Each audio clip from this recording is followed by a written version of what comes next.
I was gonna do like a fake out, like, hey Ethan, what should we do for our July episode? And then you could just be like, oh, I don't know. What do you want to do? I'm like, let's just do everything. Yeah? Everything. That's what you wanted to do for the intro? That's what I wanted to do for the intro. But now we could just use that as the intro. No, listen. We can't keep doing that where we pretend to make up a plan, and then we say, well, no, but we'll just use the plan part of the episode because we don't discuss the things beforehand, David. Guys, there's too many topics in July that we could have done, but none of them do that. None of them, I think, are good enough to do a full episode. Or at least to do them right. So we're going to do a lot of, like, mini episodes. All in the same episode. And some of them are connected. Some have no transition whatsoever. And we're just making it up as we go along. But we're gonna make one. We're going to find a transition somewhere in there. But before we get there, I'm David. And joining me is Ethan. That's me. That's you. That's and this me. is Featurecast. This is Featurecast. We got a theme song, David. This is... Roll it! Recorded from deep within the Great Lakes of the Internet Live. Two men buried under bad movies and popcorn try their best to survive. But how long could that possibly last? Find out as you join Ethan and David in this episode of Featurecast.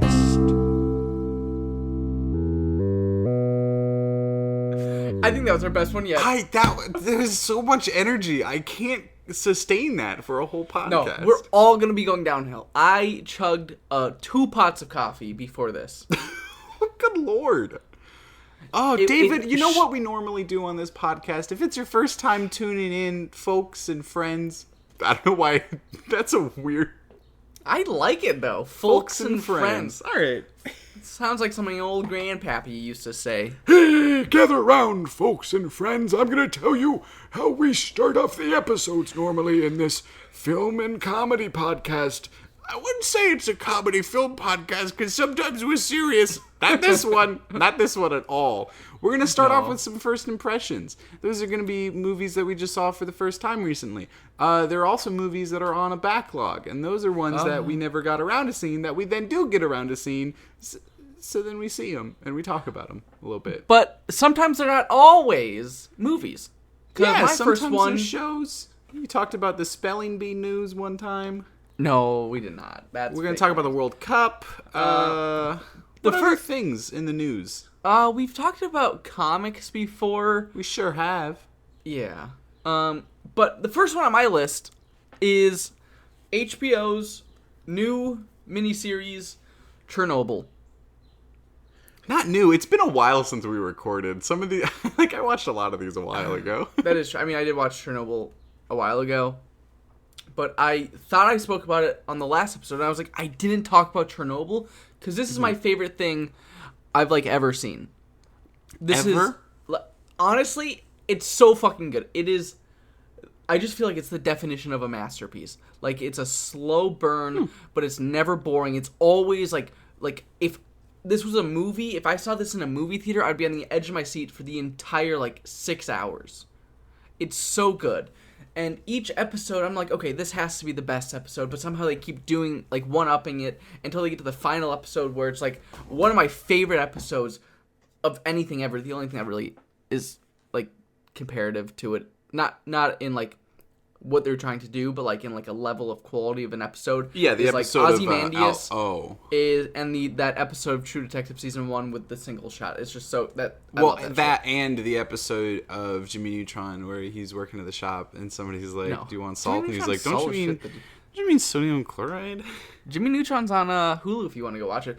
But Chernobyl, for those of you who don't know, no, it's almost as good as the episode where Jimmy Neutron and Timmy Turner crossed over into each other's world, and you got the ugliest Timmy Turner I've ever seen in my whole goddamn life, and he was horrifying. I know what you're talking about. That was a strange one. But this one is all about the nuclear power plant, Chernobyl. Which actually caused everyone to look like Timmy Turner in the Jimmy Neutron universe. It was that bad. Are you telling me a nuclear disaster can't be the only reason that we got that Timmy Turner? Yes. It's just so good. And there are so many things. I thought I knew pretty much like the gist of Chernobyl, but this like opened my eyes to so many like what in a history textbook would be like a single sentence, but when it's played out, it's just like, oh my god, like it's amazing. It's like, there's this one part in like the second to last episode, I think, that has to do with dogs and like animals, and it's the craziest thing. That sounds like ever. A lot to deal with emotionally. I told my dad to watch this, and he watched it twice, both in one day. So it's super good. Go watch this. If you have HBO, you have to watch this. Like the first 5 minutes, I understand if you think the first 5 minutes is boring, but I promise you, right after that, it picks up. Because I started this, and I was like, you know what, this looks a little too slow for me. Gonna push it off until later. I know I probably have to watch it because it's like getting like blown up and how good it is, but I didn't know how good it really was. And now I'm like the number one like pusher of Chernobyl on people. I'm like, number one. Number one. What did you watch? Give me one of your first impressions. So I also watched a show on a premium service. What is it? It's Amazon Prime's new show, Good Omens, with David Tennant. Oh, yeah. How was this? It's really, really fun. It's somewhere in between The Hitchhiker's Guide to the Galaxy and The Good Place. Okay. If that makes sense tonally. Yeah, I'm sure. It's almost a comedy of errors as well. You know, so things like, they try to set this up, but the whole joke is that, they actually did it really wrong, but then more jokes get piled on top of that. All the cast is fantastic, and it's all interweaved beautifully by Neil Gaiman, who also wrote the original story that Good Omens is based off of, with Terry Pratchett. But did the show just by himself because Terry Pratchett is dead. But whatever. That was a dark turn to mention. John Hamm is in this show. He's really good. Frances McDormand is the voice of God. Oh, sweet. Jack Whitehall's in it. There's a whole bunch of people that show up. But it's really fun. It's really light and fluffy. It's really enjoyable. David Tennant especially and Michael Sheen are both fantastic in it. Like, just their dynamic alone sells the whole show, but everyone else on the show is also fantastic.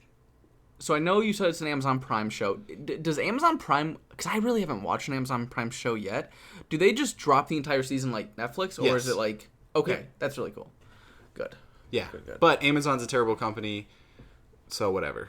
So speaking of Hope Netflix, everyone celebrated Prime Day by protesting Amazon. What up? This is now political podcast. Fuck y'all. We'll be getting back to Prime Day later on in this podcast.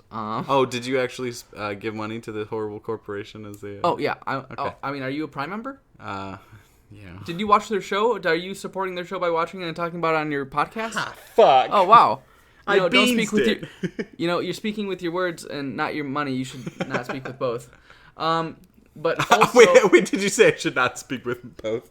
You should not speak with both. Shut up, idiot! But speaking of premium streaming networks, I watched a show on Netflix, Stranger Things Season 3. Woo! It came out, and within 4 days, it was Netflix's most watched thing ever. Like, not just for like a 3-day period. Are you saying it beat out the Puss in Boots animated show they did? Yes, it did. I know you were. How? I don't know. It's a miracle. Miracle on Ice. This is a movie podcast. Better catch these references before you catch these hands. This is such a weird energy for this episode. So Stranger Things Season 3. I'm about halfway done. I just haven't finished it yet. I had to do a sleep. I really dug Season 3. I knocked it out in about like 3 or 4 days. I like it a lot more than Season 2. I still think Season 1 is just the tightest season. And I'm really interested to see where they go from here, because what the Duffer Brothers have said is that Season 4 is going to be unlike anything else we've seen so far. And although each season has been slightly different, they've still been pretty similar. Yeah. You know? Although, I'm not going to lie, like, the opening of Season 3, I was like, holy shit, these kids are, like, they're getting older. Like, yeah, especially when they do flashbacks. You don't realize how old they are now until you see the flashbacks, and you're like, who is this baby on screen? It's kind of crazy. But I mean, that's just what happens with any show that casts kids at a younger age, and Yeah. you know. But I mean, that fits into part of the story is that they're growing older and I don't know about wiser. Yeah, that's true. But it's really fun. And Joe Carey's still knocking it out of the park. Best mom in the game. But no, everyone does really good, and it's finally nice to see what's his face actually be like in the season. Will. Yeah. Like, my boy's back. Poor Will. But I get it. Dude just wants to play some Dungeons and Dragons, and that's a mood. Dude. Yeah. So what's something else you watched? I've watched another thing on a premium service. Are you kidding? Is it Amazon? Oh. It's HBO. Oh, nice. What is it? I actually mentioned this in our Midsummer Spider-Man Far From Home, which, hey, those are also 2 movies that we saw and talked about. Check that episode out of our Feature Talk. We're just talking about those 2 dang movies. I'm using my microphone this time. I sound so much better. Are you sure? Yes. Can you check real quick? How's that sound? Making sure you're not plugging in your toaster again. No, it is. So this is the same. People always talk about this generation being the generation that's like the cord cutter generation. Damn. Can we be the generation that also like, who owns a toaster anymore? I don't. I don't know anyone my age that owns a toaster. I want to buy a toaster. I miss toasters. Do you? Yeah, dude. I've been trying to make these waffles. You know what I'm saying? I'm not even gonna lie. We had muffins in the office today. Best fucking muffin I've ever had. I was about to go back for 2. But about this fucking HBO thing I watched. Blueberry, and then we had a poppy seed one. The poppy seed one was literally glistening. I got with sugar bagels at my crystals house on right top. now. I fuck with bagels heavy. I used to not fuck with bagels. Now I fuck with bagels. I love bagels. We used to in the old My office first we were at- impressions about bagels. The first bagel I ever bageled. That sounds so hot. Hey guys, welcome to Bagel Talk. Yo, we can't. Okay, I've been re-listening to all of our episodes. We tease so many episodes that we just haven't gone back and talked about. I think we should, because we've only went back and talked about 2, and that was quality shit right there. Okay, what's your actual from the first impression? same cinematographer as Hereditary and Midsummer comes Jared Carmichael's home videos. That's how production companies sell a bad movie. They're like, from the stagehand of Titanic 2. But David, did you listen to the episode? No, I heard what I you talked about. I was like, oh, he's also doing this thing called home videos that I'm interested in. Oh shit, that is actually true. Yeah, you fucking idiot. Fuck you, David.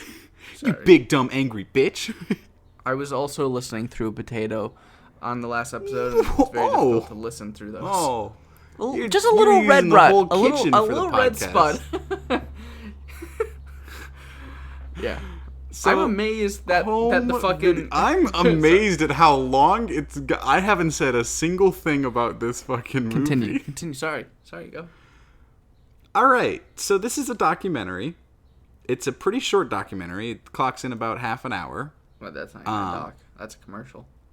That was a long commercial.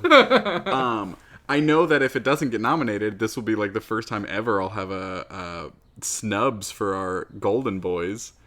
Oh my God. For a documentary short subject. Because I've never had that before, but finally. It's really, really good. So basically, it's a comedian is going and talking with parts of his family about things like what it's like to be a black woman in America, personal things from their life and like childhood, and it goes through like all these different generational issues, but it's all in a really, really like free-flowing, loose kind of way. It's super engaging, and my biggest complaint about it, I wish it was longer, because it was really, really captivating and like warm and interesting and shot really, really well. It didn't quite feel like a like if you told me this wasn't a documentary, I'd be like, oh, that's a really, like, they did an awesome job making the dialogue realistic, because it doesn't quite look like a documentary. Yeah. Interesting. It's really good. It's really, really good. So you watched that? It's on HBO. Oh, okay. About half an hour long. It's called Home Videos. Okay, cool. Yeah, I might check that out. It's good. You'd say you strongly recommend? I think it's in my top 5. Damn. Of the year. What? Oh, it's number 5. That's the cover. I really, really like it. Whenever I look at your list, I'm like, what the fuck is this one? Yeah, okay. I know what you're talking about now. Yeah, it is. It's really, really good. I had a blast with it, but I want it. It's definitely, it leaves you wanting a lot more. Yeah, which I think can kind of harm it to a lot of people. You know. So, the next one that I watched is also a documentary, also on HBO that just dropped. It's called "I Love You Now Die." Oh, I'm sorry. Bye. It's oh, no. It's the documentary that's following. Oh God! Please stop. This bit is terrifying. Somebody's be listening to this with Break like the children curse. in the backseat. Break the witch's curse. Don't die. Oh, thanks. Okay. But this. I'm sorry. God. That was one of the dumbest bits I've done in a minute. This one though follows Michelle Carter, who is the girl who basically. Oh man, whoa, David, can we get a little bit more runway between my bit I just did and the actual subject matter of this movie? Because I forgot what movie this was. Nope. And now I'm a little spooked. This is the one about the girlfriend who basically told or convinced her boyfriend to commit suicide. Which just Machi, that's a rough. Which that's just a recently rough happened. This transition. is only like a few years ago, where this was like she was in court. And it's about it's a 3-hour long 2-part doc. So like the 2 parts put together, it's 3 hours. And I would only ever recommend watching this together.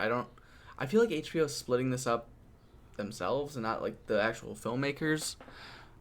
That's only my guess. I don't know for sure.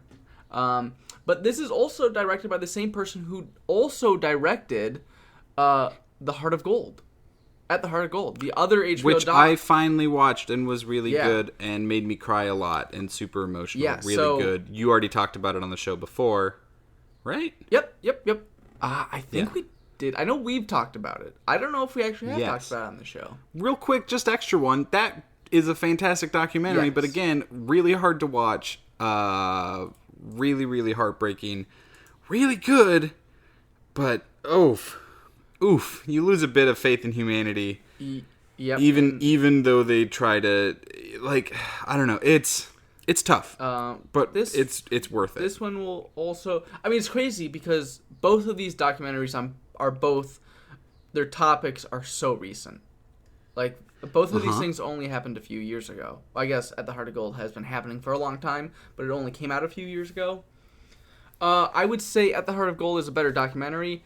This one is very interesting just because of the way it frames the subject, because it, like, with this topic, you would imagine that there's no way to make her a sympathetic character or for you to see her side.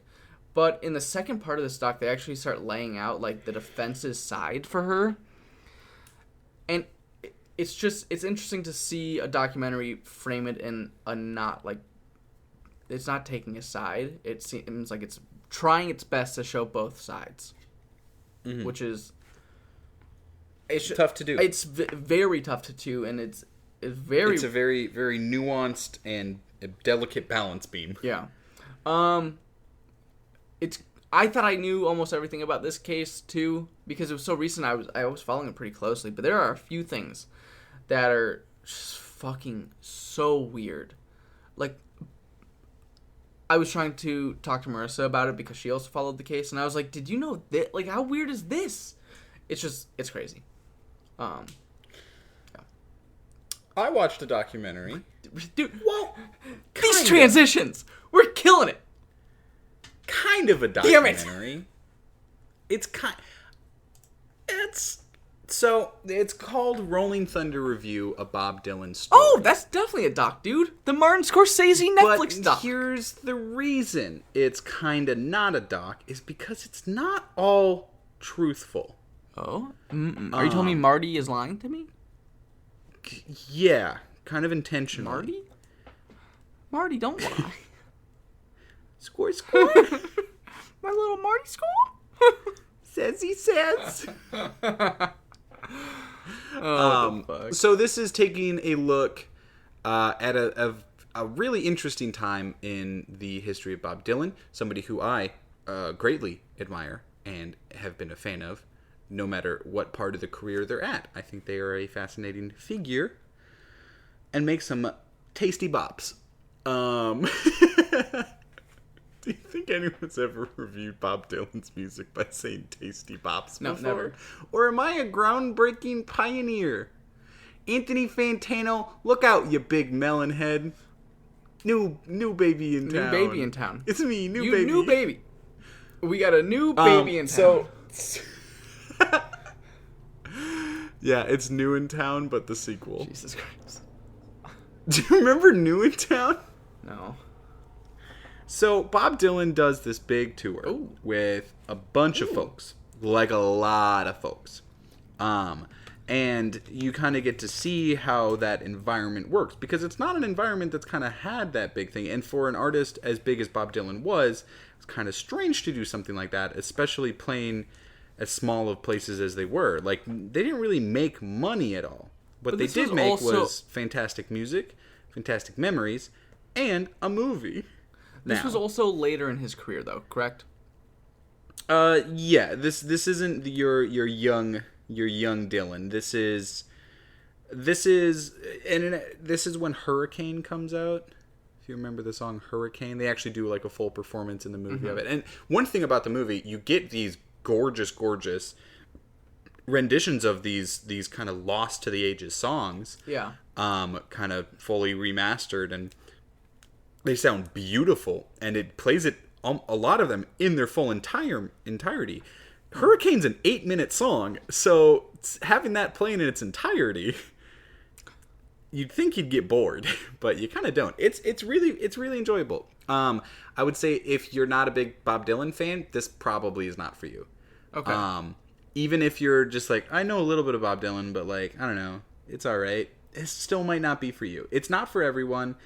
It's definitely kind of weird. You can look at it as just as a documentary, but there's also more to dig into. I think there's a Rolling Stones article that breaks down all the extra stuff that's like historically inaccurate and like intentionally misleading for like certain meetings and stuff they had, which is really interesting. Yeah, it's really good. Check it out if you like Bob Dylan. Yeah, no, this is definitely if that sounds interesting to you. Oh, sorry, I kept cutting you off. Nope. It's okay, gonna say, David. I forgive you. I've just been looking forward to this doc, and I have been meaning to watch it. I just have not yet. But it looks really good, and it's directed by Martin Scorsese, who is one of my favorite filmmakers. You don't like Scorsese? I'm gonna fight you. Speaking of fighting, the next movie on my list is The Art of Self-Defense. Fucking garbage transition. I know. Well, I just rushed so it. much. I watched you go out to the baseball field, and you're like, I'm going to hit this random ball. And then you're like, what if I got a home run? And then you put the fucking T-ball stand there. And then you put a robot with a baseball bat on it, and you line up the trajectory and everything. And then you still got a fucking foul ball. Tell me about The Art of Self-Defense. Fuck you. Ethan, thank you for telling me I used my mind and ingenuity to hit a home run. That touched me. In a spot. No, you got a foul ball. Touched. What? You got a fucking foul ball. You biffed it. You beansed it, idiot. Damn it.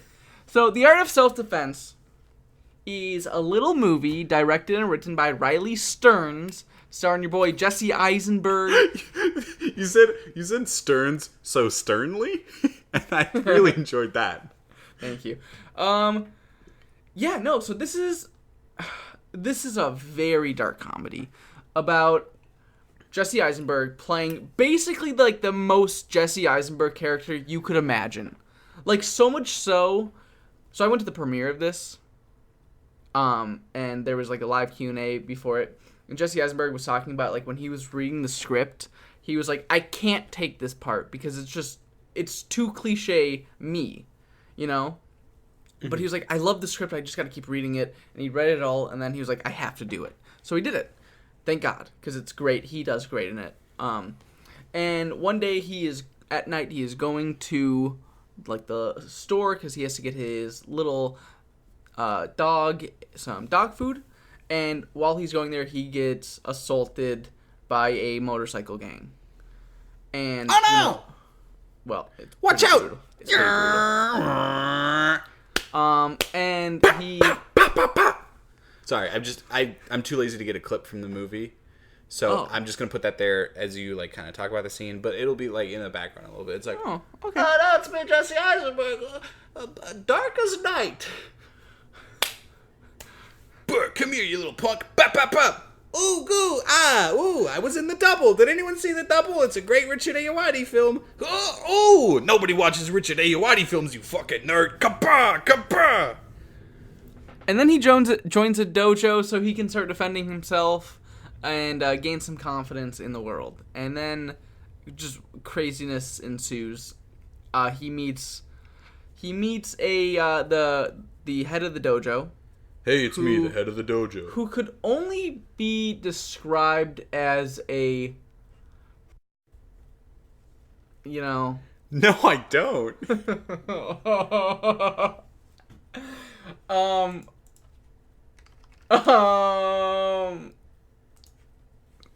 Are you trying to think of the name Tyler Durden? Yes, I typed it in my fucking review. God. I typed it in my review, and I just was completely blanking. Yeah. What if Tyler Durden taught Jesse Eisenberg how to do a punch? But no. I mean, it's like, what if Tyler Durden though also was just like, because like Tyler Durden when he's talking actually kind of makes sense. What if none of his like analogies made any sense, and they were all just gibberish? Mm-hmm. That's him. That's who we got here. There is some brutal action in this. Fatality. Where I was, Do you remember Fatality? Where I was just like, I do. From the movie? Mortal Kombat. Yeah. Well, it's actually from a video game. What? Yeah. No. I thought everyone just really liked the movie. Oh, it's classic. Really good movie though. This is my number 2. Mortal here. Kombat? Mortal Kombat's Shut your up. number 2 movie? I hate my life. Ethan, what's your last one? My last one is a film I kind of skipped a bit. And then I was like, you know what? I did kind of mean to watch this. And I went back and I did rewatch it. Well, not rewatch it. Watch it for the first time. That's first impressions. You rewatch it? So are you cheating on our first impressions?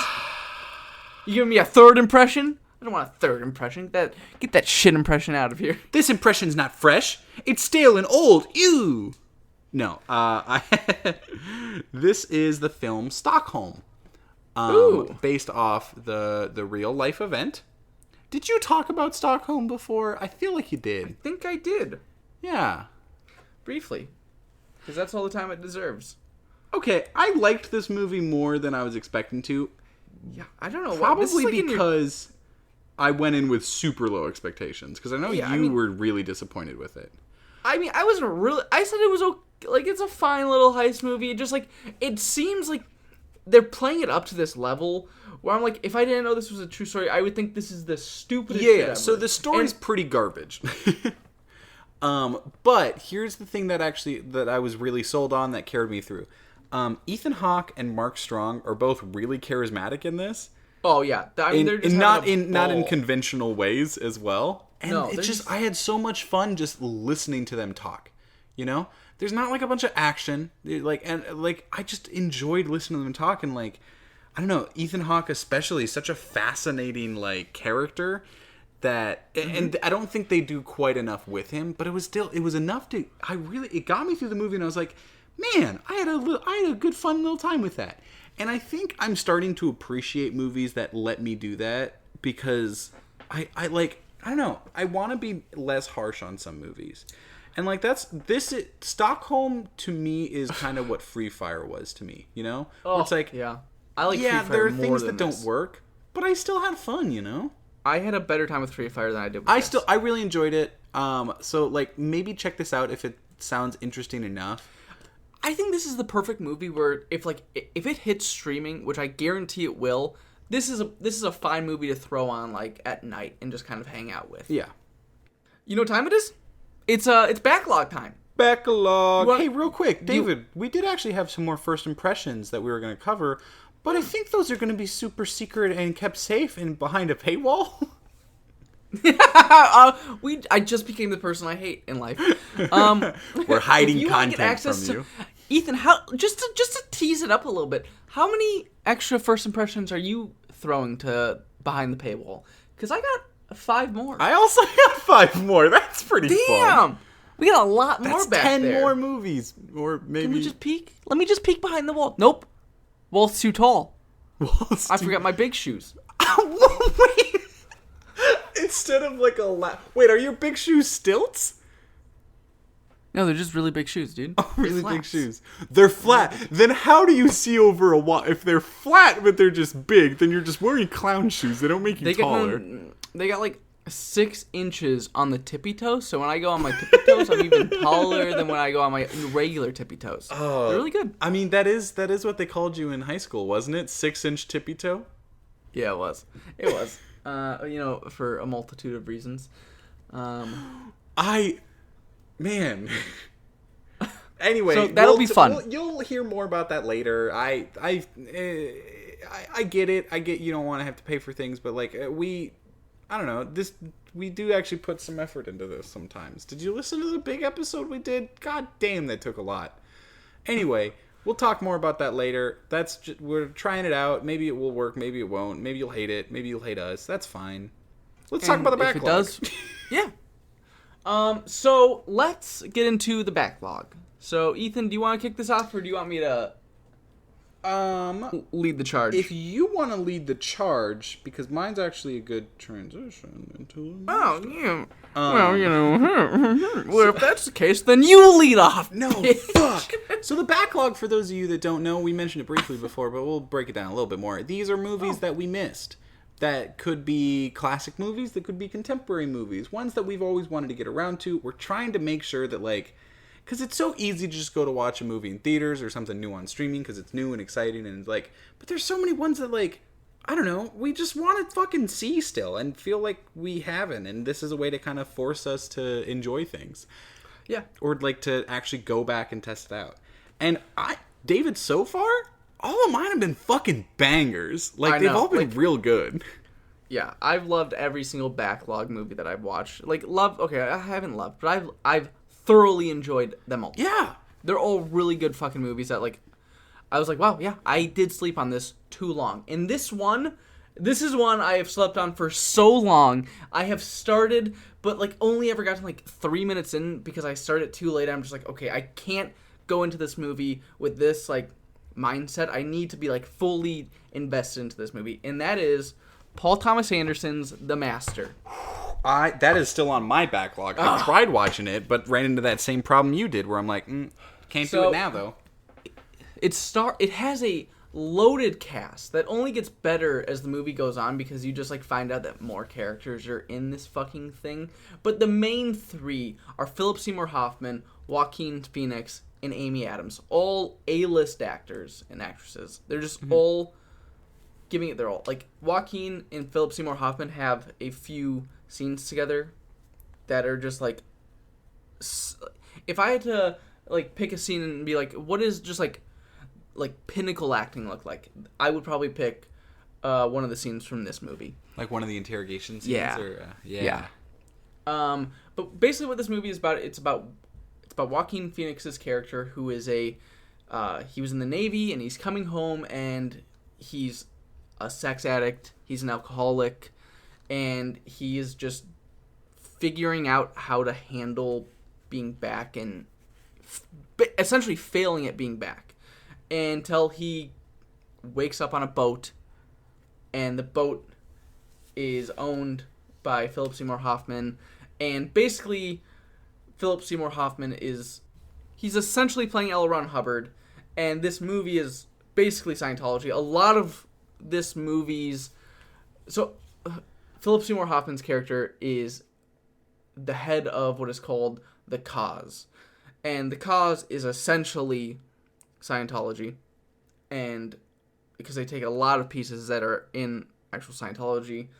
And we just get to see it develop, and we get to see their relationship build and morph into this, like, weird monster. And it's really good. The cinematography in this, I know I've seen, like, pictures, like, on Twitter and stuff. It's so good. Some of the shots in this are just perfect. Damn.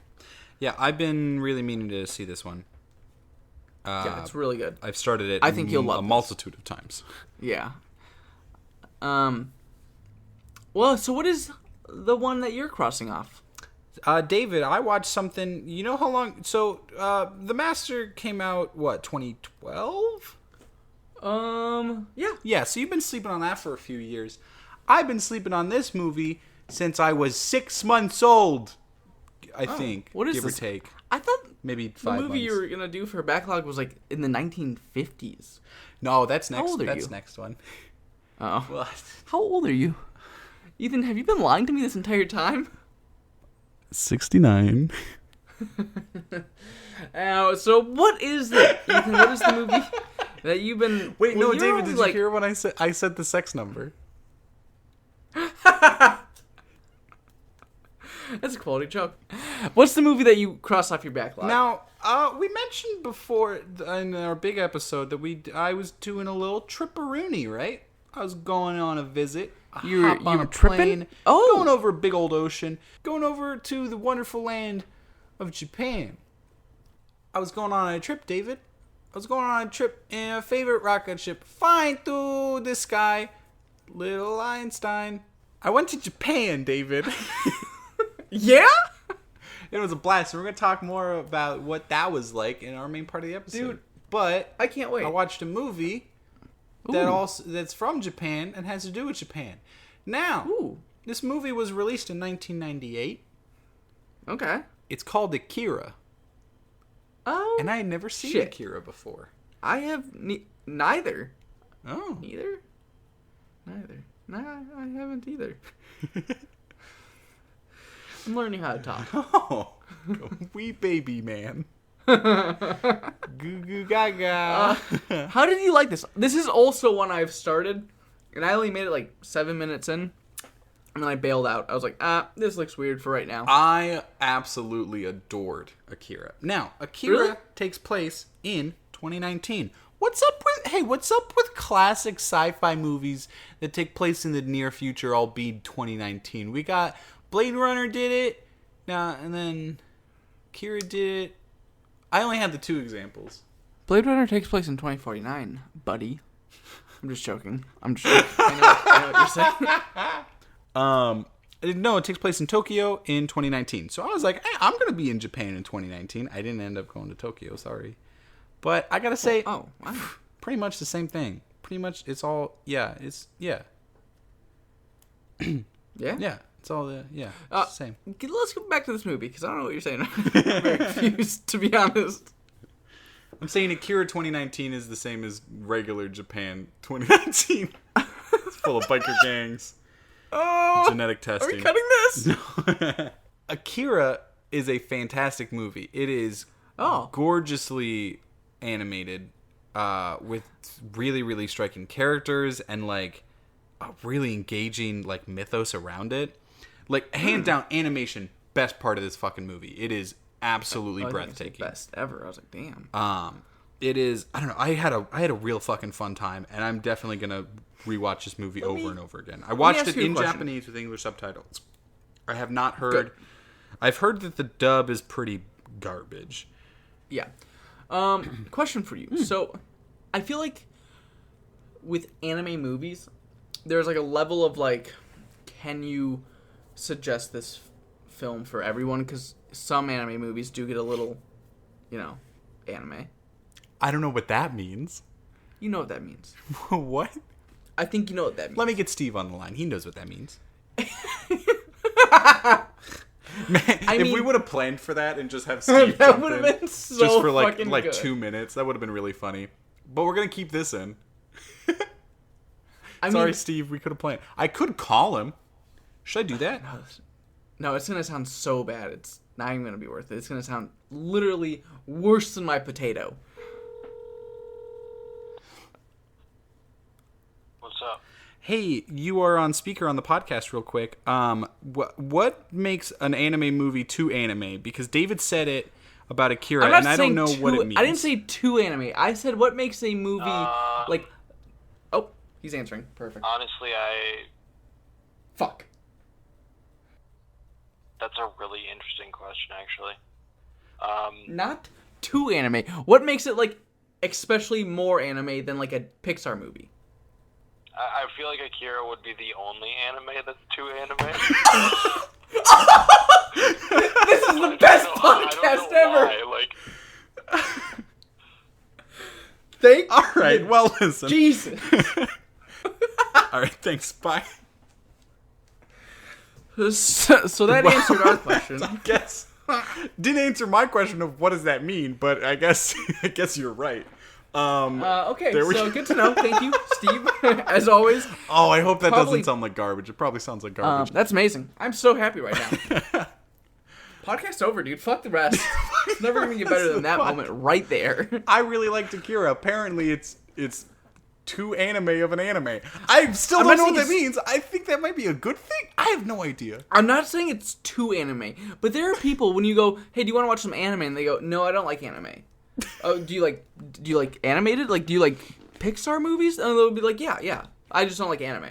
It's like, okay, what the fuck are we even talking about then? And it's like, I couldn't suggest to them, like, some crazy anime show on Netflix, you know? Yeah. So, But, like, I could suggest to them, like, Jimmy Neutron or SpongeBob, and they'd be like, oh, cool, Bob's Jimmy Burgers, I'll watch Neutron that. is my favorite anime. Do you remember when Timmy Turner came to the Jimmy Neutron universe?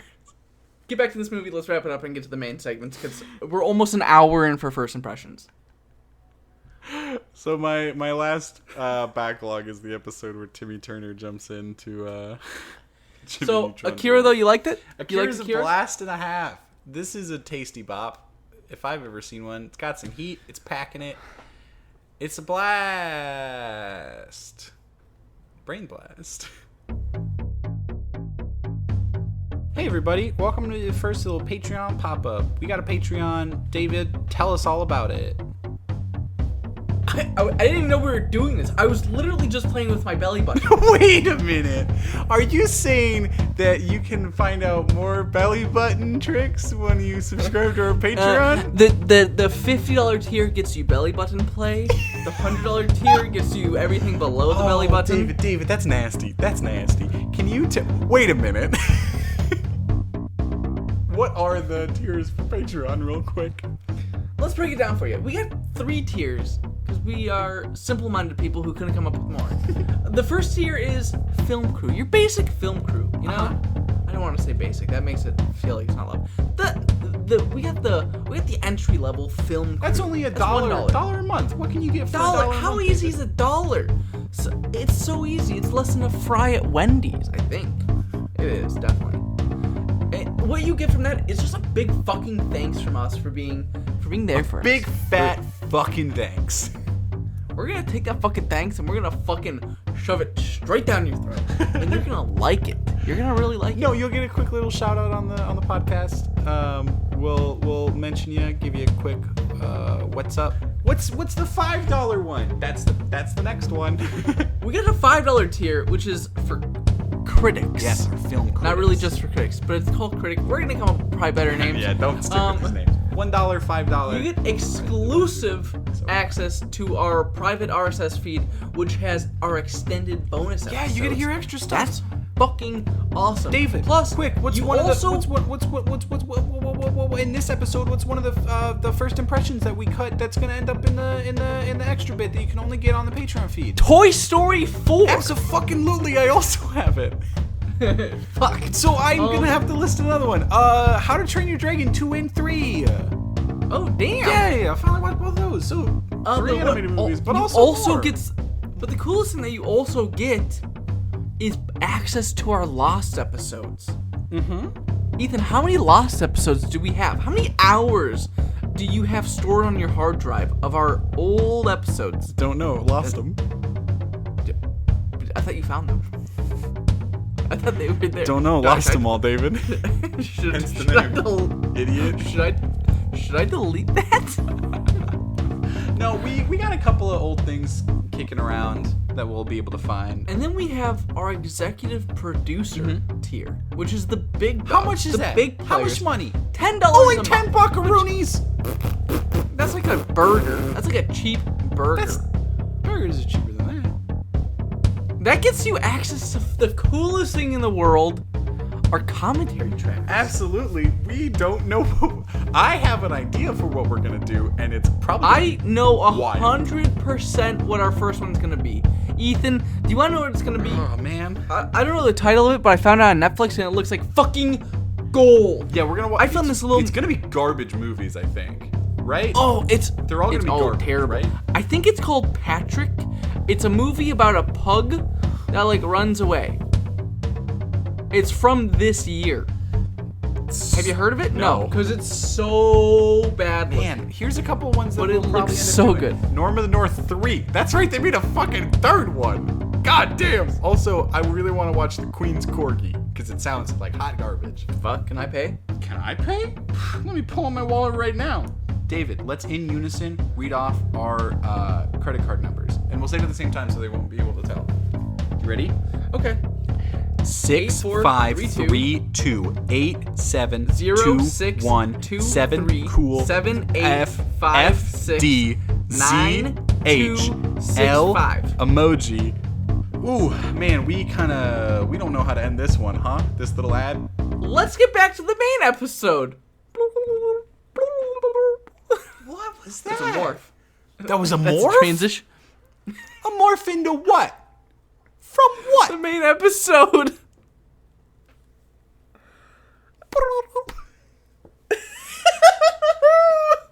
And away we go. What? What is that? Is that we back now? And away we go. The way I went to Japan, David. Oh, you did. You didn't sound that excited. No, you did. Cool. Did you come back? Oh. No, I'm actually still in Japan. Oh. I got lost. Did you? It's like Home Alone 2 Lost in New York, except all of Japan. What do you want to talk about with your Japan travel? Well, so I did a lot of movies on planes, and I gotta quickly talk about in-flight entertainment real quick. All right. Yeah, let's do it. Obviously, I'm not just gonna give my whole review of like Japan and my visit there. It was a wonderful country, but there's a lot to talk about it. But I kind of want to condense it to like movie stuff or things that have film related, because I still want this to kind of be a film podcast, if that's okay. In-flight entertainment, they got a lot of rated R movies on there, but they're all edited. Oh. And it's like the movies that look the best, or like the ones that are like, oh, actually this is a really good movie, are all rated R and have shit cut out of them. And it sucks. It's fucking stupid. Yeah. Like, there's enough PG-13 movies you can put on there. Because if you're going to be a little bitch and not show the full movie. So why not just put on things, like, why even put on art that you're going to ruin? Right? I'm actually kind of pissed about this. So they're basically just putting on, like, the TV version? Yeah, but it's like, I don't fucking know. It's like, why put that on there if you're going to edit it? What's the point? Like, most movies that end up on TV nowadays that are rated R are going to things like Showtime or HBO, where they just play it in its fucking entirety. Oh, I don't think that's true, though. I mean, have you watched, like, a TNT or FX movie night or whatever? Movie time. Like, movie hour. No, but those are all, they like, fucking suck, you get, like, Die Hard, but, like, just, like, the nerfed version. One of the things about being on a flight, because it was a long flight. It's an 11-hour flight from San Francisco to Osaka, and that was a long time to be on a plane. I watched all of Good Omens during that. Did you really? Yeah. I didn't know that. That's awesome. It was only like 6 hours. Oh my god. Oh my god. So I had a lot of time. But shit. One of the things I did is every now and then I would just kind of look around and try and see what everyone around me was watching. And a lot of them I was like, seen this before. There were like 4 people watching Star is Born. Can't blame them. But it's rated R and they cut out all the fun sex scenes. That's not why you watch the movie. You watch the movie for the fucking... Yeah, that's what I'm saying. Oh. In-flight entertainment was weird. Also, the safety videos that United have were themed around a specific movie that we're going to be talking about in a hot second. Really? What the fuck? Wait, what? Yeah, we'll get to it. Other things I did in Japan that were super cool and movie related or just content related for things. So there was a whole bunch of Pokemon everywhere. Oh, yeah. fucking Awesome. They were teaming with them. Can I actually ask a quick question on the topic of Pokemon? Pokemon Go, is that a thing in Japan? God, fuck if I know. David, I'm not an expert on Japan. Why would you think that? You were there. Yeah. Were people playing Pokemon Go? That's all I want I to know. don't spy on people, David. You literally just transitioned off of spying people on the plane. Yeah, that's different, though. So, a lot of Pokemon ever... I'm sorry. They had posters up for Aladdin, because when I was there is when Aladdin was playing in Japan, and the posters for Aladdin were better than all the American posters for Aladdin. Oh, I bet. Those are shit fucking... Disney were just cannot garbage. make a poster right now. What else? Oh, I went to... This was actually super cool. I went to a Studio Ghibli store and got a lot of stuff there. Oh, shit. Really? Yeah, it was actually super fucking cool. They had different things sectioned off by movies, so they had like a little garden area type that had stuff from Totoro in it, as well as little forest spirits like hidden around there. One of the other things they had there was it was like a little bakery. It didn't actually sell like food or anything, but it was Kiki's Bakery from Kiki's Delivery Service. And I was like, oh, that's fucking cute as shit. They had a whole bunch of stuff. Some of the things I got some chopsticks that are themed there. But I also got a deck of playing cards that are spirited away. Like frames from the movie. And designed around that. And they look dope as hell. There was a big-ass Totoro out front. There he was there. It's bigger than I was. And I'm a big guy, you know? No, they had like a big life-size Totoro, and it was cool as shit. That's really cool. Yeah, that was a blast. What other movie type things? Any... I didn't go to a movie theater there because I'm an idiot. I would have been really interested to see like the food offering, because like in the States, like the the main concession food, stand? Yeah. like the main food here, like the staple of a movie theater here is popcorn. Yeah. You know, even the smallest theater you go to Tell will you at least what, have I'll popcorn go back to and soft Japan drinks. and I'll actually... Just really I'll just pop in real quick and then I'll just hop back. Yeah. Other things... Shaun the Sheep is really big there. That was Thank weird. God. I was Seems it's big. it's pretty somewhere. cool. See my boy. That's a weird thing to have big there, though. I didn't go to Universal Studios and hang out with the Minions. Didn't do that. One thing that was cool. So I was there visiting my partner, who is studying animation. So they were at the university, the Osaka University of Arts. You don't even listen. The school that my partner goes to there has people that, and like they put posters up for movies and stuff that people have worked on. Mm-hmm. One of the people there worked on Shoplifters, which was my number 2 movie of last year, and it's a fantastic movie. Cool. I didn't get to talk to them though. Oh, but I'm sorry. Well, but it was still super cool. I thought that story was going somewhere where you are now actually in the next movie that person's making. Yep, it's me, Ethan's Shoplifters 2, Shoplifta-Boogaloo. That's awesome though. I remember when I was taking the tour of Ringling, they also do like the poster thing where they have all the posters that like everyone's worked on. Mm-hmm. That's like an alumni, and their list is crazy. Yeah, that's like, wild. Every Pixar, every Disney movie. But yeah, Japan was fantastic. Loads more to say about it. That best food, real quick. Best food. The custard buns were so good. The best food was, I'm probably gonna butcher this pronunciation, okonomiyaki. No. I probably said that real bad. Sorry. That sounds. It's really, really good. It's also right. like an Osaka staple. Like where I was living. Most of it has like fish stuff, but I had one that was actually all veggie. It was fucking dope as hell. So wait, did you have a fish one? No. I don't eat fish. Okay. I was like, which was a struggle there, but my partner was really nice and considerate and helped me eat food. I love fish. Okay. Big fan of fish. You'd like I'd Japan. Fish. I probably would. Man, we're talking about Japan a lot. Other things I did there. I went to Winnie the Pooh Museum. That was cool as hell. We're going to leave it off on the Winnie Pooh. Pew. But when I flew back, I had to watch these goddamn United safety videos again. Oh, is this the transition? Yep. Nice.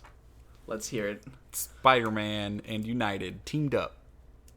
And I hated it. Oh, really? I didn't want to watch the movie for a bit afterwards because I was just like, this sucks. But then the movie was actually really good. Or was it? Listen to our feature talk to find out what we thought. So that's our first topic. First topic was Japan. Now we're talking about Spider-Man. And we gotta get these quicker, huh? We gotta go so quick. It's because if first impressions were an hour and we're doing more first impressions. All right, let's go. Spider-Man. What are our quick questions for Spider-Man? Who's your favorite Peter? All right. Mine is Tobey Maguire. The reason I think it's Tobey, first of all, who's yours? David, we both agree on this. Both Tobey. The reason is because here's my issue actually with We're taking too long with this, David. We're gonna break it down. Here's where it is. Best Peter is Tobey Maguire. Best Spider-Man is Andrew Garfield. Best of both, Tom Holland. I'm actually switching my answer. Best Spider-Man is Tom Holland. Best of both worlds is also Tom Holland. Oh damn! Andrew Garfield can go fuck himself. Sorry, I mean, best actor in other movies, Andrew Garfield.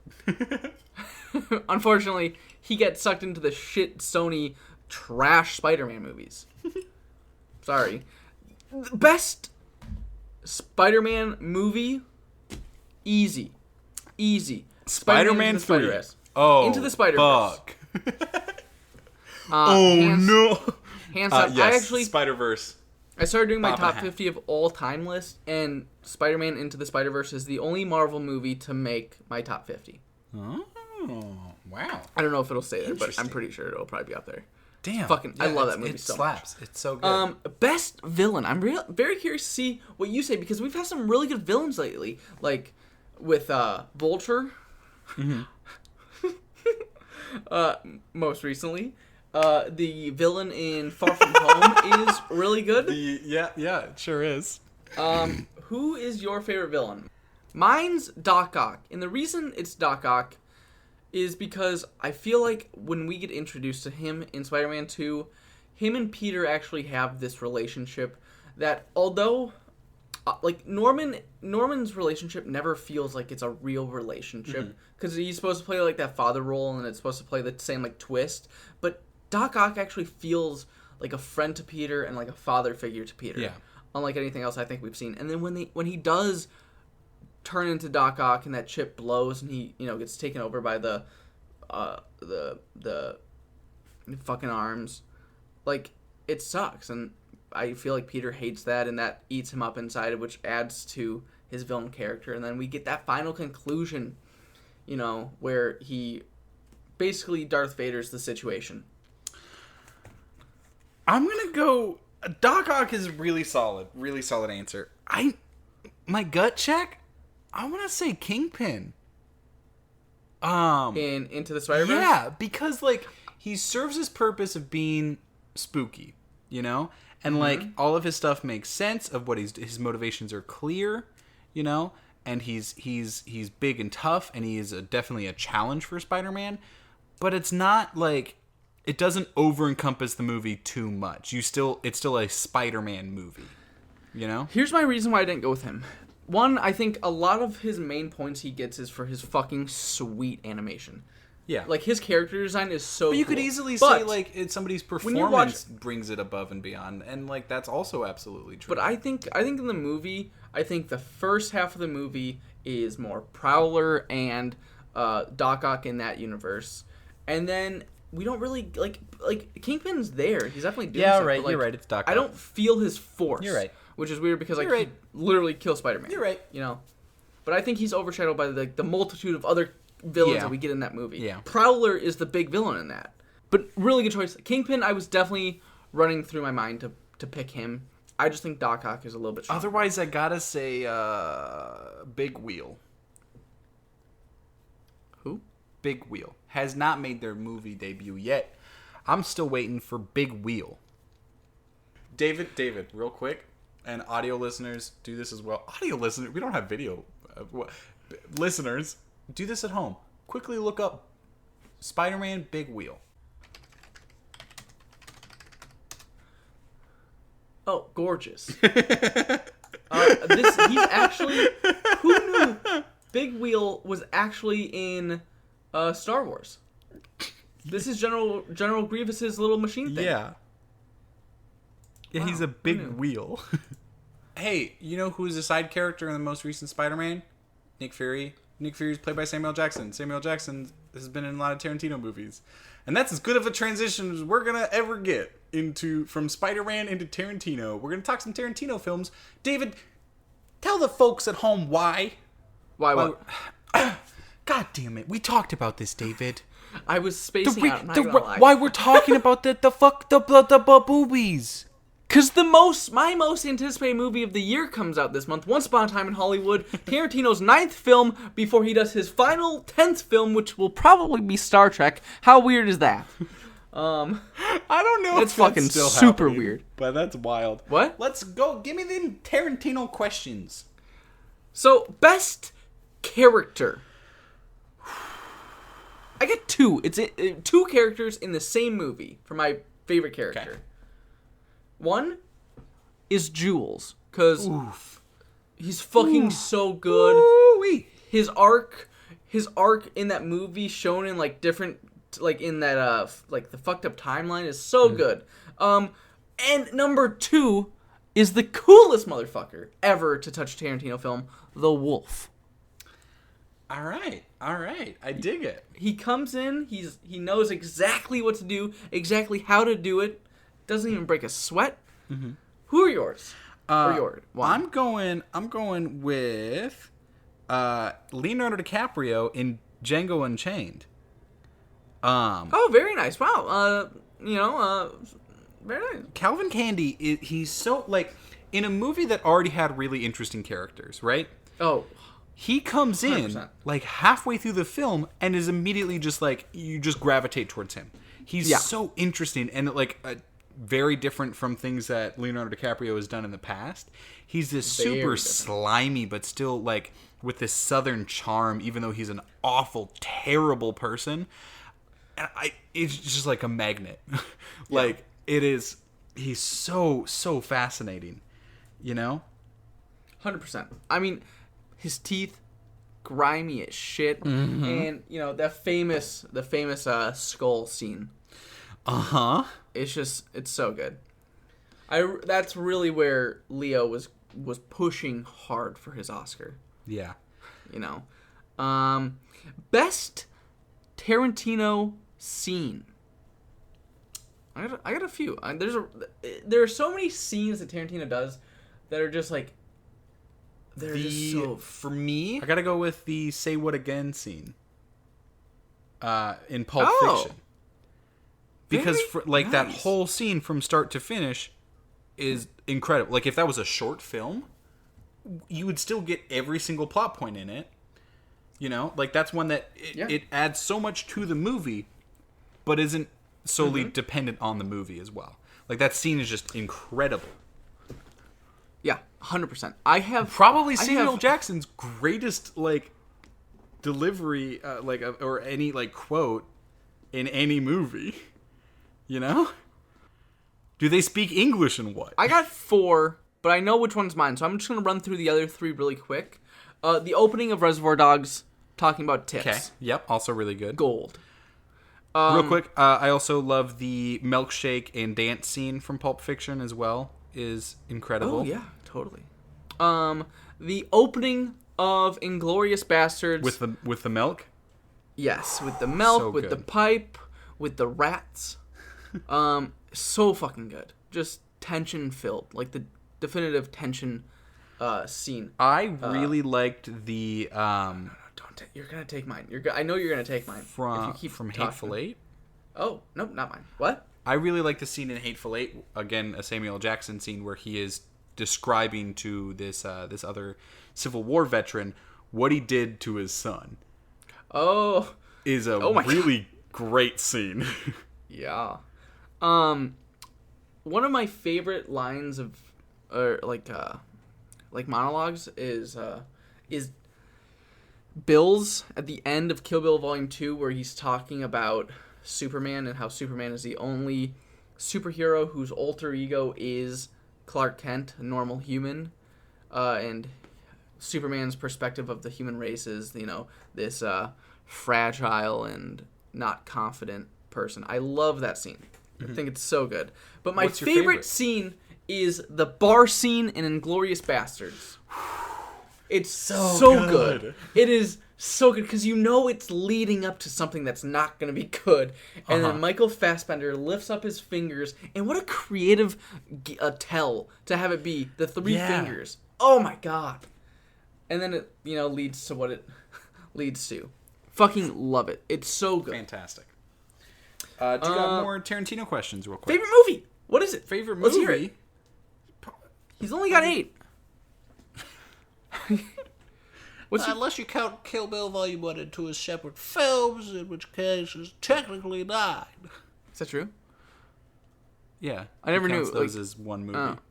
Kill Bill, The Whole Bloody Affair. The one Blu-ray I really want to buy, but I don't know if it even got released that way. What's your number 1? Mine is Inglourious Basterds.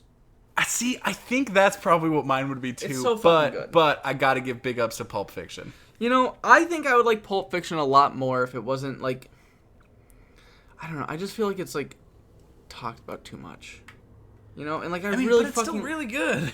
What? It's still really good. It's really good, but like, I don't know. It's on the bedside table by the kangaroo. It is really fucking good. Dude, Christopher Walken had to put that gold watch up his ass for real.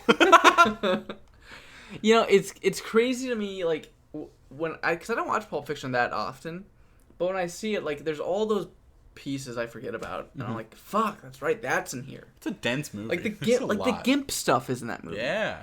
God. Zed's dead, baby. Really good fucking lines in Pulp Fiction. Man. Yeah, it's unbelievable. So, could we talk about Tarantino for hours and hours? Probably, but we're just doing a little bit there. I feel like that was a decent amount of time for Tarantino. Yeah, just for this episode. Let's move on to the next one. You lead this next one because I don't even know what we're going to be talking about in this next 50 one. years ago, mankind was set with a mission unlike any it's ever done before, and we landed on the big old boy in the sky. Reach for the sky. We landed on the moon like 50 years ago, and that's fucking wild. I really love the Apollo movies. Which, Apollo 11, 13, and 18? Yeah. Which is a weird order. It's a weird order. You're telling me you love them all? The Apollo missions, though, are fascinating, and it's a really, really great piece of history. That's so much to dive into. There's been a lot of movies made about it, but we're also going to talk about some movies that just have to do with the moon. David, what movie had the tastiest moon? Tastiest moon? I'm gonna have to go with Wallace and Gromit. Grand Day Out, absolutely. Yeah. That's a tasty fucking moon, That's go a get some tasty cheese. Moon. It's made of cheese. David, what's one of the very first movies that had the moon? It was about the moon. I don't know. I think I might have to take a trip to the moon and find out. Loving it. Which one had big bad robots? Oh, it's gotta be Transformers: Age of Extinction. No, Dark Side of the Moon. It's not Age of Extinction, but who the fuck really knows? Hey, what movie did Sam Rockwell just have a real bad time on the moon? Moon. Oh, yeah. That's David Bowie's son made that movie. Oh, that's weird. Which movie? Which movie did bit. Kevin Costner get slightly less racist in? Apollo 13. And the other one. Oh, it's Hidden Figures. Yeah, no. God damn it. There's a lot of movies where Kevin Costner gets slightly less racist that have to do with McFarland USA. Black and White. Oh, those came out like at the same fucking time. Yeah. Have I told my story about Black and White? Nope, we don't got time for stories. No, because I wanted to go see Birdman, but they were sold out, so then I watched the garbage movie Black and White. I don't know why you would ever do that. When you walk in, because I was with my mom, and we didn't want to drive home. Hey, real quick, documentaries about the moon that were really good. Apollo 11 from this year was fantastic. Armstrong just came out, but I haven't seen that one yet. It's actually, I thought it was going to be a shit drama movie. Found out it was a doc, and then I actually got pretty good reviews. Hey, what movie got snubbed at the Oscars? First Man. Ah, yeah. Hey, what movie is a little too overhyped for David? Apollo 13. No, 2001. Okay, It's wow. it's a little too hyped. Hot take. You know, That's a zesty meatball. I like 2/3 of the movie, maybe 2/4. I like the opening. I like all the hell stuff, but then I don't like any of the shit with that other motherfucker when they find like. Yeah. I hate that. And then honestly, David, what movie did were the found footage and it was Spooky Rocks that did bad? Apollo 18. Apollo 18. You know what? Fuck the moon. You know what else came out 21 years ago? That is. You know what? Fuck. I don't know how to transition this because I'm too fucking tired now. Keep going. Did you know 21 years ago we got a look at what might be one of the first found footage movies ever, the Blair Witch Project. What's one of your favorite found footage movies? Cloverfield. Fuck, dude, Cloverfield's mine. You know what else is a really good one though? Chronicle. Oh, all right. Yeah. Ethan, we gotta get to the rest of the shit. Let's blow through these lightning rounds. Yeah, David, why are we talking about Blair Witch? It came out 21 years ago. Okay. Came out 21 years ago. Do you know what we're doing right now? We're in kind of like a horror renaissance between recently Midsommar, Hereditary, Mandy. Nope. These are not the right movies. We're in a horror-sance in this year alone, where sophomore directors are coming out with some amazing movies. We got Jordan Peele with Us. We got Ari Aster with Midsommar. We got The Lighthouse from the director of The Witch, and then we also got The Lodge from the director of Goodnight Mommy. All sophomore features, all really good from what I hear. I've seen two are coming up. And they're supposed to be fucking amazing. We are in the middle. And we had the second Norm of the North movie this year. That's a horror movie for a whole different reason. But we are finally here with new horror directors and writers who are recreating the genre from this jump scare bullshit that we've been, victims plagued to. With. Yeah. It Chapter 2 is gonna be a fun one. Excited for that. From what? It Chapter 2. Oh, dude, I'm super excited for that. And then he's going to go direct the fucking Flash movie. Weird. Wild. Right? Let's blow through a few. You know what? We just had the 4th of July. Ethan, what's your favorite 4th of July movie? Born on the 4th of July. Ooh, have you seen that? Yeah. I haven't. You know what mine is? Jaws. Oh, it does. Yeah, it's 4th of July weekend. That's why they don't it want to is. close it. Fuck, that's better. I know it is. You got me. I know I did. Hey, real quick, Lion King's coming out. Disney remake. Helpful or hurting the original animations? Yes or no? I think they're just fine. I'm tired of people saying, "Oh, don't remake it." Like, okay, but here's the thing: what if we don't remake it and we miss the chance of making something amazing? You know what's one of my favorite movies that's a remake? The Thing. You know what's another one of my favorite remakes? One of my favorite movies that's a remake? The Departed. We can remake movies and we still have the original. We don't hurt it. It's still there. Yeah, but they also don't give any credit to the screenwriters because the Animation Guild's kind of wild. But that's an issue all alone. Like, that's an issue with the Go on to the next topic. We don't have time to totally dissect. You asked a big question. The merits of Disney. Hey, Ethan, hyper-real remakes? Since we were on the topic of your favorite company earlier, it's Amazon Prime Day right now. Like, literally right now. Did you pick up any movies? Because they're doing some pretty good discounts, specifically on Criterion Collection movies. No, I didn't. I actually didn't use Amazon at all because I don't want to support them on Prime Day. But you... there are people actually really close to us, like just maybe 30 minutes away from, like a 30-minute drive, that are doing a bunch of walkouts and stuff of Amazon warehouses because they treat their employees like garbage. But David, tell me about the great They do, but they also, they also have pretty good minimum wages. They start you off at like 15. Yeah, but the working conditions are garbage. I know, but I worked in a loading warehouse. Like, I had a friend... Not an Amazon one. I worked in one where somebody had a heat stroke, threw up in the back of a trailer, and was told to get back to work.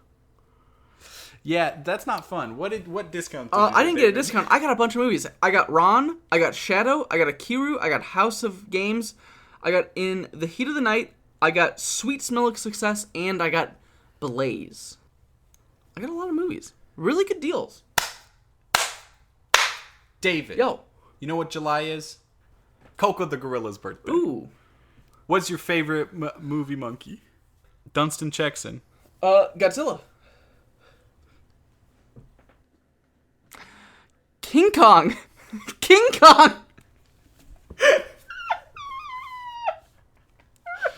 Godzilla. He says. Godzilla, can we see it on the board? Survey says, not a monkey. Not a monkey. It's a gorilla. Fuck me. That was painful. Keep going. What are some other good monkeys, chimpanzee, orangutans? Hit me with all of them, David. That's all I got, dude. Well, Planet of the Apes didn't even mention. I mean, that's a monkey movie. Oh, we're talking about monkey movies, not specific monkeys? Rampage. Really? That's the best you got? That's the best I got. You know what? Do your next topic. We did all mine. Oh. I'm out of topics. Hey, it's Tom Hanks' birthday this month. Use that as your next topic. Oh. To the one true guy that we acknowledge here, it's Coco. Yeah, it was Coco's birthday. It's Tom Cruise. It's fucking King Cruise's birthday. Tom Hanks. Tom Cruise. I thought you just said. No, I said Tom Hanks. It's also Tom Cruise's birthday, though. Is it? Wish him a happy birthday on Twitter. Oh, okay.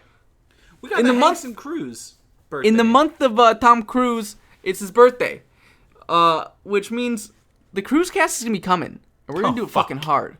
We're gonna do it so hard. I'm just taking this minute to pitch that Cruise cast is coming. Maybe behind a paywall. Oh my god! Let's quickly keep going. Tom Hanks, best Tom Hanks cameo. Simpsons movie. Next. Tom Hanks. No, best Tom Hanks movie is Catch Me If You Can. Oh, okay, fine. I got one last thing here, David. We're running really out of time. Okay. In honor of everyone's favorite comedy movie this year so far, Stuber, that just came out. Oh. Do we still need movies where a taxi driver / Uber driver and or delivery driver where they get caught up in a criminal and or police and or terrorist plot and in like a fish out of water subpar comedy that no one remembers by the next month? Do we still need those? I don't know. I'll have to think about that. Really just didn't keep the energy going there, huh? I was trying to think of movies. I was like, what other movies are there? I was like, 30 minutes or less. Mm-hmm. And then I got lost. What? Cop Out, Taxi Driver. Wait, Taxi Driver? No, not Taxi Driver. Taxi. Taxi Driver's a little different. Taxi with Queen Latifah and Jimmy Fallon. Yeah. I guess not. I was kind of excited for Stuber before it just got fucking railed against. Because I like them both. I like Batista and Kamal. David, we don't have time. We don't have time to like things. We don't have time to... You know what time it is? David, we got to rapid fire through this Patreon ad. You got 30 seconds. Break me down all that Patreon starting now. If you are willing to donate $8, you get a big thank you from all of us. If you want to hop up to the next tier, $5, you get bonus episodes, first impressions, and other great things, and maybe lost episodes. I don't know. Apparently, Ethan actually lost those episodes. 10 seconds. But if you go $10, you get commentary tracks. 5 seconds for movies that are gonna be fucking 3, wild. 2, 1. Ethan's 21. He can drink now, so maybe he'll be drunk. Oh shit. And that's the Patreon ad. That's all we had time for. Go do a Patreon. Go do a Patreon? Go do a From us boys at the Feature Cast, go do a Patreon.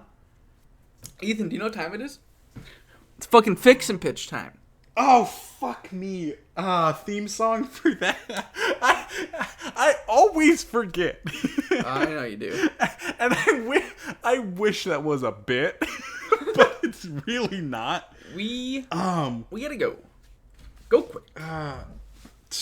Fuck, do I got any beats on my laptop? David, I'll do a freestyle Let rap? them booty cheeks hop, so pop it, mommy, pop it.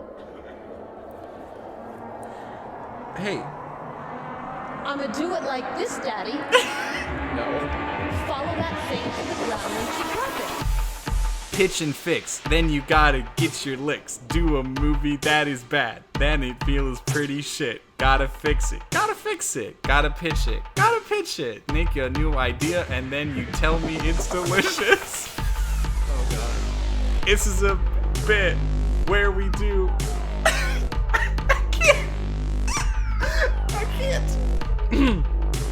Sometimes when I freestyle, I start to lose confidence in what I'm gonna say. In a major way. Yeah. That's good. That's good. So the pitch and fix is a bit that we do every single episode. Every 2 episodes we switch it up. So sometimes David does a pitching, I do the fixing. Every single time we're in a kitchen, and then we talk about movies. Sometimes we put more effort into it than we need to. A lot of the times it's me doing that. That didn't rhyme. This has gone on for probably too much time. It's a pitch and fix.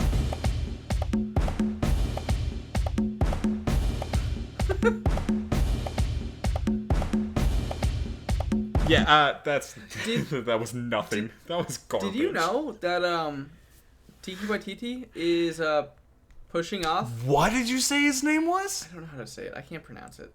Did you say Tiki Torcha Tutu? That's fucked up, bro. Why would you say that? No, but apparently he's... Taika Waititi is returning for Thor 4. Yes, but he's also pushing doing Akira. Yeah, I'm okay. Did you know who didn't know about that? Warner Brothers. That's tight. He's like, yo, fuck you. Disney's got the big bucks.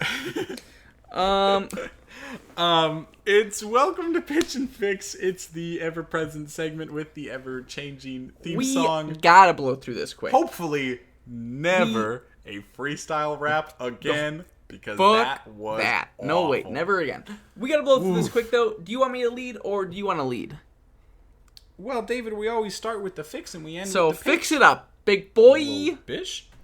I'm gonna fix a film that I guarantee David will not be able to guess that I'm gonna Nope, can't fix guess. it. Because it came out in 2011. I wasn't even alive. A lot of... I'm What? a baby. Huh? Goo goo gaga? Fix it. We're fixing Fright Night. Never seen it. The 2011 remake I've of never Fright seen Night. either. Don't spoil it. All right, David. Are you gonna spoil it? No, I'm gonna give you this cast, and you tell me if it's gonna be. Let me tell you who directed it. Okay, this was Craig Gillespie. Gillespie, same director as Lars and the Real Girl, and I, Tonya. Oh wow, weird. Okay, Fucking yeah. pretty good, right? It is the same cinematographer as Thor Ragnarok, Blue Jasmine, The Road. Super good. It is. Here's the cast. All right, Anton Yelchin, Love. Colin Farrell, Love. David Tennant, Toni Collette. Damn. What? Pretty solid, right? Yeah. Here's See- the writer. Oh. They wrote Fright Night, and also I Am Number 4. Oh. So here's the big change. We're gonna get a real writer. Who's the real writer? Fuck, I didn't think that far. What? We're just gonna fix it. Somebody good. So the basic premise of this movie, since have you watched either Fright Night? Neither, but they're on my. They're Okay, on. so basically- they're on my watch list.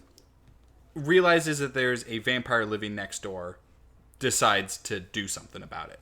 Okay, so in this film, Colin Farrell is the vampire next door. The Anton Yelchin is the kid that realizes. Toni Collette is his mother. That is, at first very charmed and swayed by this handsome Colin Farrell. No one really believes what's going on. We also have Christopher Mintz-Please as a friend that kind of figures it out right away, but then he's like, no, that's stupid. It's not a vampire. Idiot. So then Anton Yelchin goes and tries to, learn more about vampires. So he talks to a vampire expert, which is a vampire hunter / magician played by David Tennant. I'm talking full spandex pants, big wig, everything. Nice. Yeah, we're going to get a new writer in here. We're also going to make it not a remake. We're going to have it be its own new thing. What does that mean? I still want to keep the cast. I want to keep some of the core characters and ideas from it. It's held same director and cinematographer. But it just came off kind of the script was awful. And none of every single person involved in this movie has made something better. So it's not like they aren't able to, Anyway, it's a movie that I was disappointed with, but if I told you that there was a movie that had all of these people in it, you'd be like, oh fuck, that sounds really good. I should watch that, right? Yeah. That's a stacked cast. Yeah. In a really solid director. It should have been really good, and it just wasn't. Has a 72. It's certified fresh. But it's not that good. I don't know. It should have been a lot better. Look at its actual average rating and stuff. My phone doesn't give me that ability. The app sucks. Whatever. It's it was a disappointment. Still fine. It's not like a bad movie, but that's the thing. It's give me a writer. Who's writing? Pick a writer. Pick a writer. Fucking let the Duffer Brothers have a swing at it. Fuck yeah. I can't wait to see what they do when they start touching movies. Yeah, that'd be awesome. Yeah. Give me your pitch. Let's wrap this episode up. It's been a weird episode. We went in crazy directions. Give me that pitch. If you thought we've gone to crazy directions, you don't know anything yet. So, Ethan, earlier today I texted you 2 words that may have not made sense out of context. So, I recently also saw the movie Crawl, which is that new Gator movie about, Florida getting hit by a hurricane and causing floods and gators getting out. And then... I forgot where you texted me. And then later today I was reading a news story that was talking about a different state that their water filtration system could not filter out meth when you flushed it. And it was affecting their gators. So I'm combining a real story with Crawl to give you meth gators. Because nothing's... Is that the fucking title? So...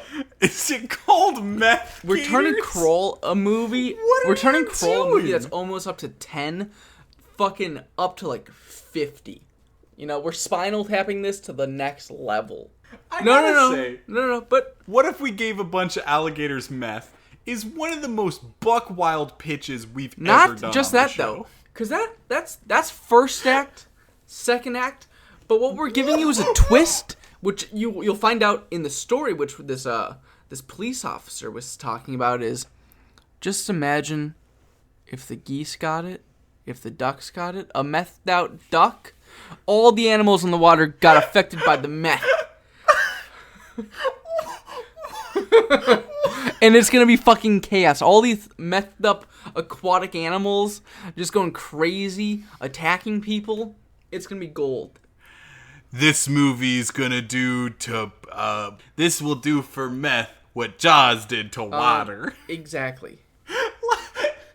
This will do to giving alligators and geese meth what Jaws did to water. So remember the movie Cabin in the Woods? Remember Richard Jenkins and Bradley Whitford's character? How they're kind of their attitude. Not seen the movie. Oh, you haven't? Holy shit! Nope. Well, people who have seen it, those characters, I want their attitude where they're kind of just aware of how crazy the situation is. So J.K. Simmons in Burn After Reading. I want that. I want people who are acknowledging how fucking crazy and wild meth gators are. And you gotta give it a title, and you can't say meth gators. If you can win me over on this title, David, I'll give meth to the gators myself. All right, are you ready for this?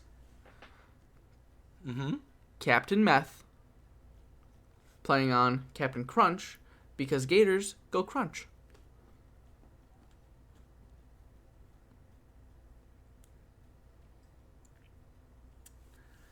Wait. Captain Crunch. No. Captain Meth. Louisiana.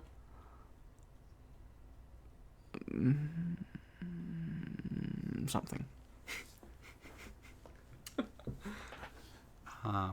If you guys want to support our Patreon, we got a Patreon. You can follow us on Letterboxd. See what we've been watching. Send us an email, featurecastquestions@gmail.com. This is the most... Check the description for all of those things, for our social stuff, for our Patreon. Take a look over at our website. Tell your friends about it. Maybe tell them to this skip one's one. gold. You said Captain Meth? Like Captain Crunch? Because gators go crunch. Yeah. Could have had it be something really poppy, like Snarl, or That's The so Sharpest boring. Tooth. I don't want something serious for this movie that's going to be crazy. Captain Meth was Yeah, the dude. best you could do. The poster... And do you really think people are gonna know that it's a The Captain poster's Crunch gonna have a reference? gator biting into a box of Captain Crunch that's full of meth. Why don't you call it Captain Munch on this meth? No, Crunch, because I'm an they alligator. go Crunch.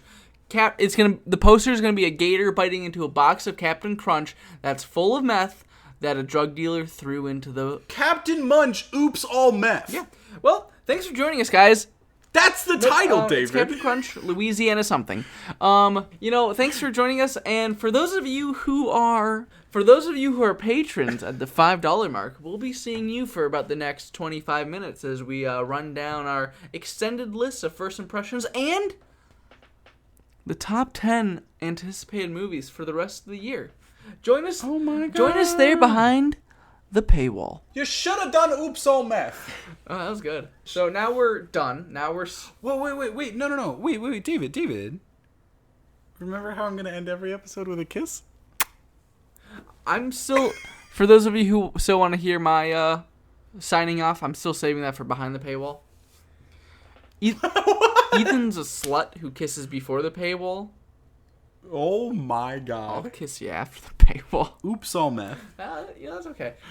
We'll see most of y'all later. Bye. We'll see none of y'all later because ain't nobody paying.